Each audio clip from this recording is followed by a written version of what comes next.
Mm. Okay, today I'm going to present about New Spain, and I don't know if any of you knows any background of New Spain, but I'm going to give a brief introduction about New Spain. So, New Spain was a Spanish viceroyalty, which was basically a political entity under the Spanish crown, and it was ruled by a viceroy, which is a stand-in for the king. Now let's look into the events of Spanish conquest that leads to the establishment of this viceroyalty of New Spain. So in the 15th century, Columbus bumped into the Americas as he is trying to get into the Indies, also Asia.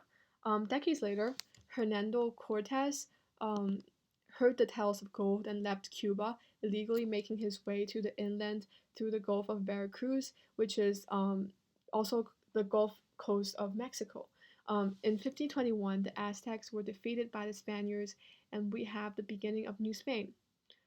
It was important for the Spaniards to convert the Aztec and others to Christianity and to Catholicism because they need to assimilate them into their culture so they won't resist the Spanish conquistadors.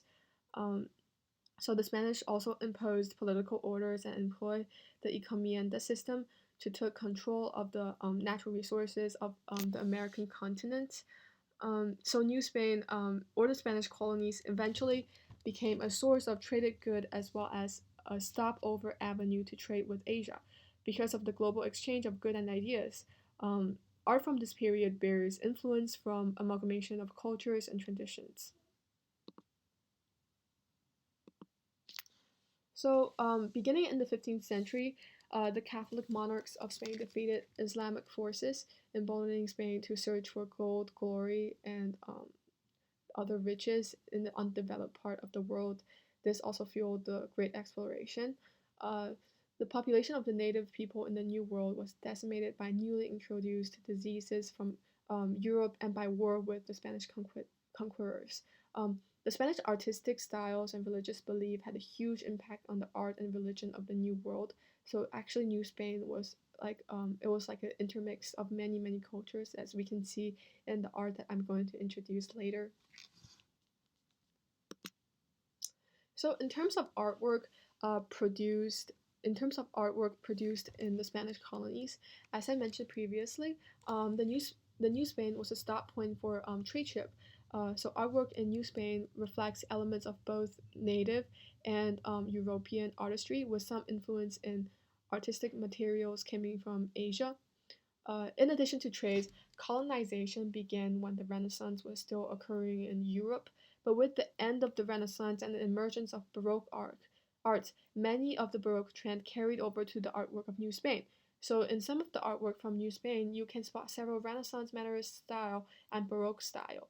So what I mentioned, that is especially similar. That was that I really find Renaissance Mannerist style and Baroque style in those paintings with like clothing with like beautiful clothing. They actually reflect several of those style from Europe.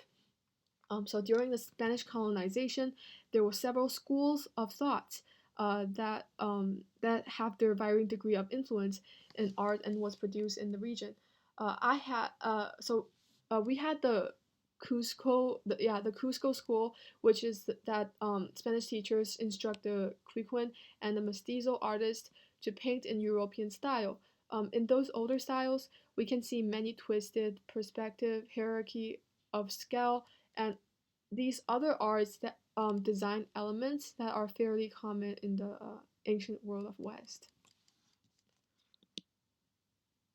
Okay, now let's step into the first art piece, which is the frontispiece piece of Codex Mendoza. Its medium was pigment on paper and it was painted around the 16th century. 20 years after the conquest of the New World, this codex was created by a native scribes under the supervision of military priests who added the Spanish annotations. The patron of the work was Antonio Mendoza, the first Spanish viceroy of New Spain, um, who intended to send it to the Spanish king, who was Emperor Charles V. The work was never made has never made it to Spain, it was seized by some pirates that sell and that brought this piece to France, where it was sold. So yeah, and the function of this art was actually to show power and greatness of the Aztec Empire, and its main purpose was to record history, worship, and respect gods, and put in stories of the founding of the country. Yeah, we're going to next. Wait. Okay, so the codex. The codex is actually an ancient manuscript in a book form.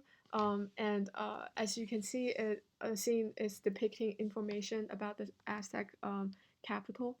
Uh, yeah, so the frontispiece contains information about the founding of the Mexico City, including a schematic diagram showing the city divided by like diagonal canals. I'm going to pull up my pen so you can see. So this is the diagonal canals, and also it's like riverways. Yeah. So the founder believed that the division of the city into quarters, so this is the quarters, aligned with the four cardinal direction, mirrored the organization of universe. The central of this art piece, which is the eagle standing on the cactus.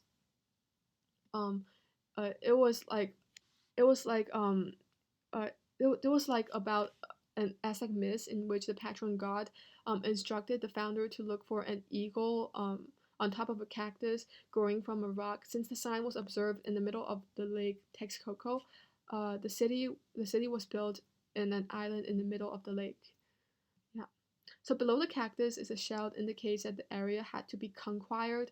A small temple and symbols of agriculture refers to original main temple and the fertile land of the area. The glyphs, which is this thing, so this thing surrounding the art piece, are actually indicators of years. And yeah, so and then as we can see at the bottom of the page is hierarchical scale is used to depict the early conquest of the two settlements around Lake Texcoco by the Aztec warriors.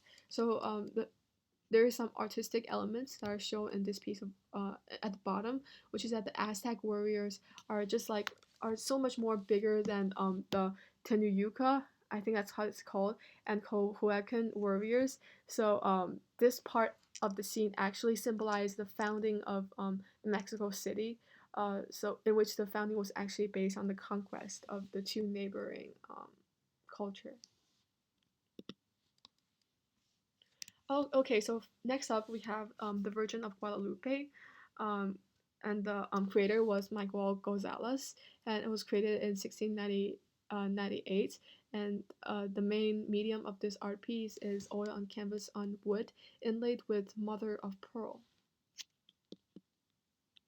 I'm going to shift my face to the other side so you can see. Yeah.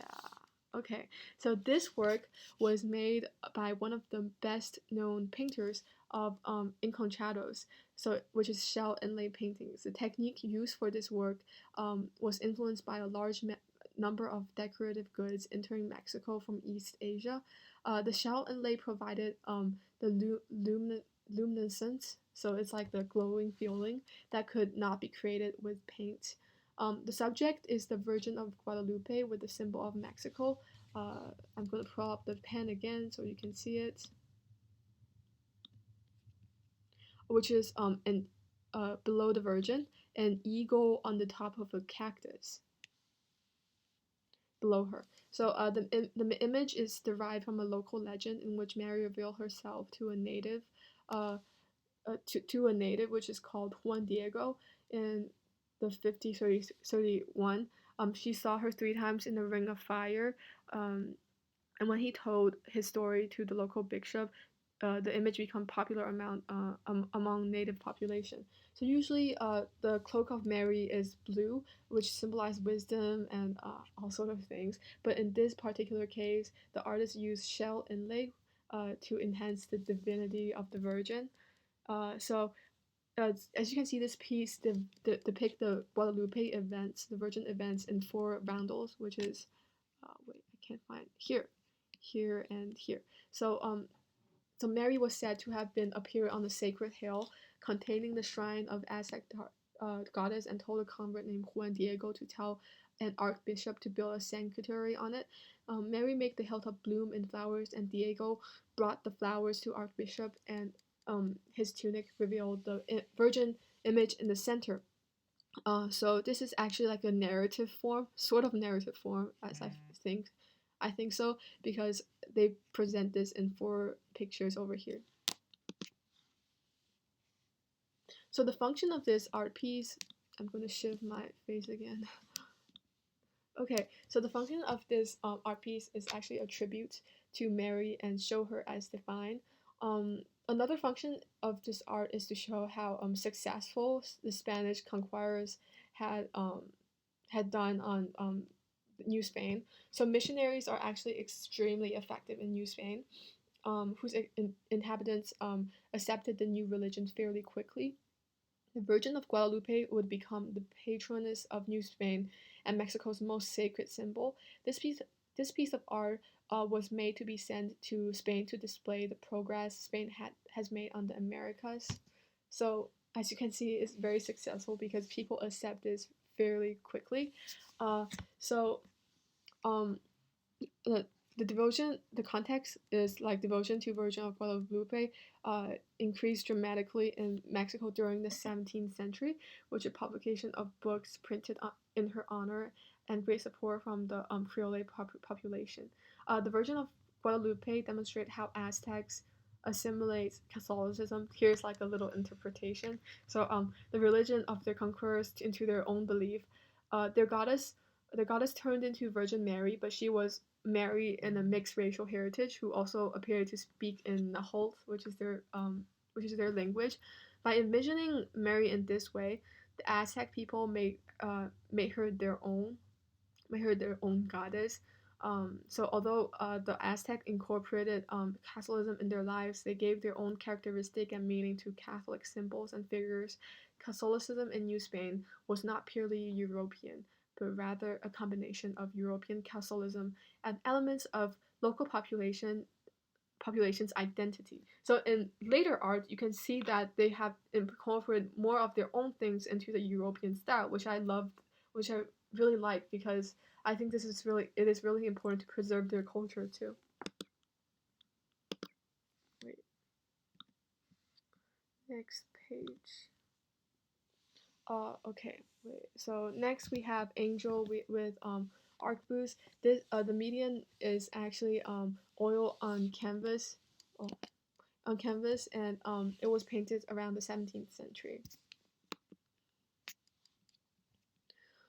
This painting was created in the Spanish colony of Peru. Yeah, and represents a popular theme of the time again. So which is like angel.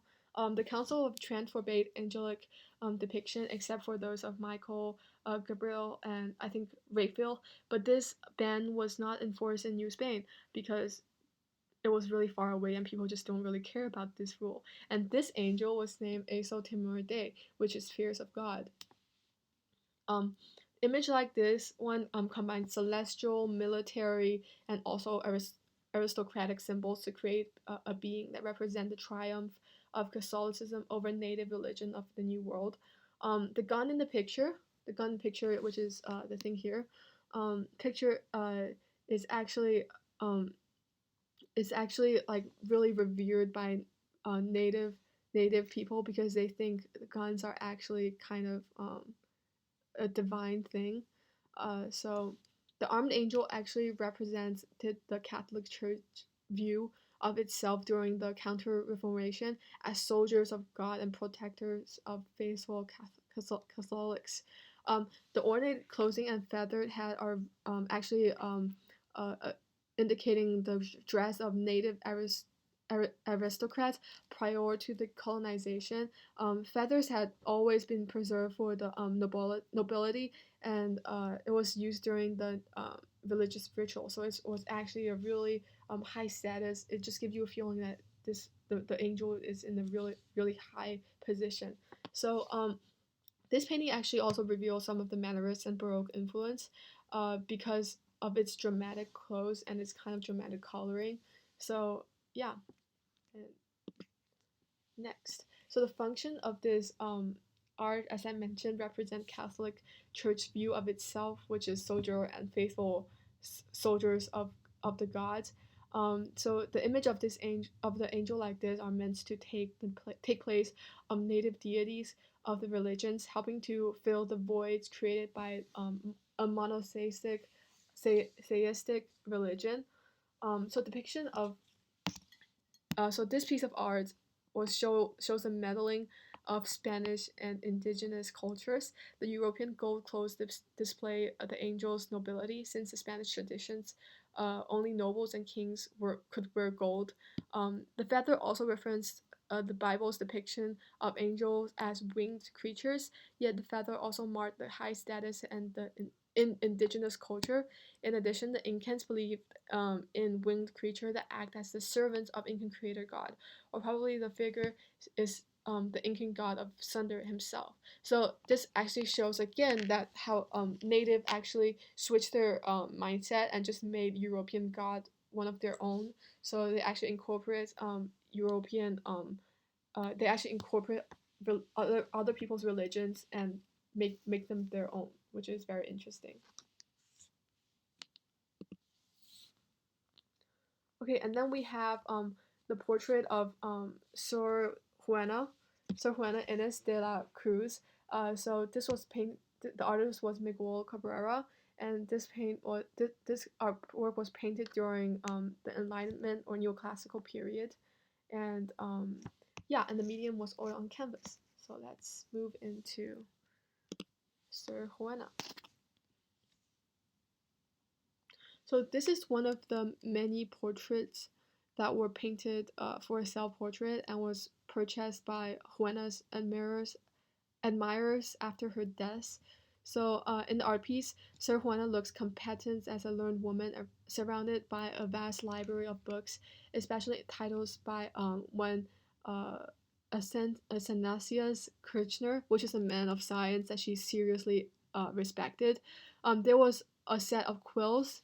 I'll point out for you. And inkwells graced her desk, implying that she was writing down her own thoughts, not just reading the work of privileged men of the time. Yeah. So also wait, I'm gonna move my face. So for form and content, the red curtains behind her actually symbolize like a high status, and it was actually like a really elite style of things. And the religious garment that Sir Juana is wearing, which is here, indicates that she have a deep connection with her faith. And the books that's in the background and the book that is on the table that shows her love for learning. Yeah.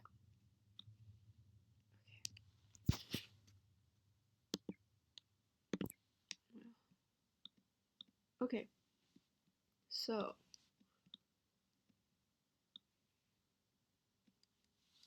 okay. Sister Juana Inés was actually a child prodigy, born to Spanish parents in New World and become a nun at 18. So she's a literary figure that published and read books, mostly with poetry and theater, and was most instrumental in providing girls with the means to pursue an education at the time. So Sor Juana was famous at her point of time because she was extremely studious and she learned to read at a very young age, and people at the time are really skeptical of her because they were like, oh, a woman reading. So Sister Juana was instrumental in providing girls with the means to pursue an education at the time, which was rare given the patriarchal nature of the New Spain society by the time. So yeah, and Sor Juana was considered to be one of the first feminists of the Americas because uh, she joined a religious order and become a nun in order to pursue her intellectual interest. She engaged in many debates with philosophers and scientists of the time, and despite being a nun, she defended her rights as a woman. So yeah, she was a pretty advanced woman with a pretty independent thoughts. Okay. Okay, next we have image 95, which is a screen with the siege of Belgrade and hunting scene. And this was the medium was tempera and resin on wood and shell inlay, which is similar to the one we see before, which is Virgin of Guadalupe, which also have shell inlay, and they did have some sort of similarities. So the form of this art is actually a double-sided screen with a chaotic mass of men and horses on one side and a serene scene of a countryside on the other. Actually, when I am looking at this piece of art, it reminds me of Standard of which also have a war side and peace side, and it's like a narrative. So just to mention, they have certain kind of connections. So this screen combines biombos, which is folding freestanding scale, and also incontrados, which is object in shelled. So just to mention that biombos was which is a folding freestanding screen, was actually really prevalent in East Asia, which is Japan. So Japan at the time, so this actually shows like the trading connections between New Spain and East Asia. Incontrados were actually a technique that are really special from China and also some other areas around China. So this also shows that yeah, they just have trade relationship, and these are some sort of impact from trade. So the viceroy of New Spain, Jose Sarmiento de Valladares, commissioned this work so he could show his visitor who is in charge. The main function of this art piece is actually for decoration and display. This screen was commissioned by, as we know, was commissioned by the Viceroy of New Spain. It would have been displayed in the palace in Mexico City. The war side will be displayed for the public to show off the power of the Habsburg, the family of the Spanish king. The Habsburg actually fought in the Great Turkish War and won against the Ottomans who had invaded the Balkans. And the war scene of this art piece was actually the Great Turkish War. So the screen with the siege of Belgrade and hunting scene has two sides, which is telling a different story. The first side, the siege of Belgrade, represents the scene from the Great Turkish War in the late 17th century, in which the Habsburg Empire defeated the Ottoman Empire.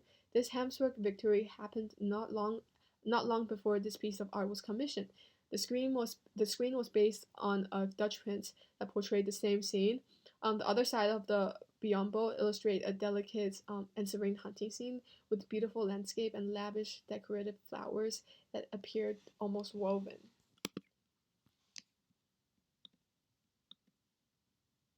Yeah, so this is the two sides of the screen.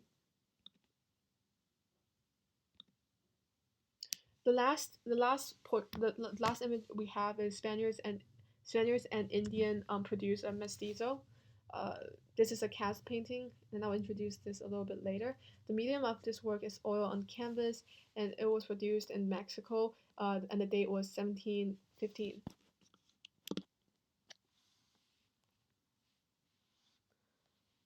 So wait, I'm just going to move my yeah. So the subject of this art was actually a man, his wife, and okay, just there's a typo here. The one is not two children, it is only one children. So only one of them is their kids. And I'm going to explain this later. So actually the man was dressed in like a fashionable and expensive French style garment, and his wife was also richly dressed, but her clothes was kind of different. She's wearing a lace huipil, the traditional dress that indigenous women usually wore at the time period in Mexico. And most importantly for the time period, however, is that the man is white and the woman is indigenous, which can be seen in their which can be seen in the woman's darker complexion. Both parents are looking at the kids, which is the baby is which had a lighter skin in her mother's hand in her mother's hands, but a darker skin than his father. The other boy, which has a darker skin, is the baby's servant. So in other words, the father is a Spaniard, the mother is indigenous, and the baby is mestizo of mixed race. And the servant is most likely to be indigenous or mixed race as well. So there's a typo here. The children that's standing is actually not their children is actually the servants.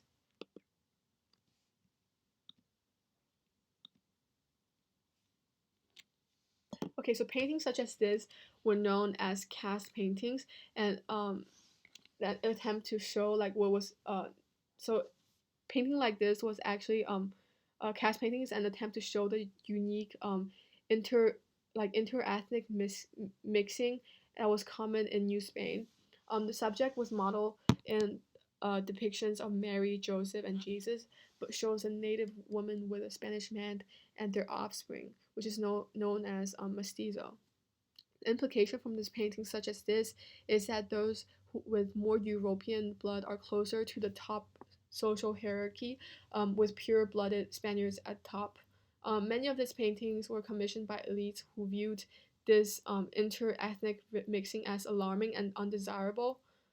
So for the interpretation I have is that this casta painting demonstrate that the social makeup of of the social America and the tension and concern that the social mixing has caused. The Spaniards are considered the highest class of the caste system. This painting, like many casta paintings, idealized the relationship between the male Spaniards and the female natives. In addition, these paintings would often come in series, serving as a manual for Sistema de Casta. So they actually come in series. The function of this art is informative. So it is to inform people of like maybe undesirable or maybe reflecting a realistic situation of like the caste system. Yeah. And so this is the last painting. Thanks, guys.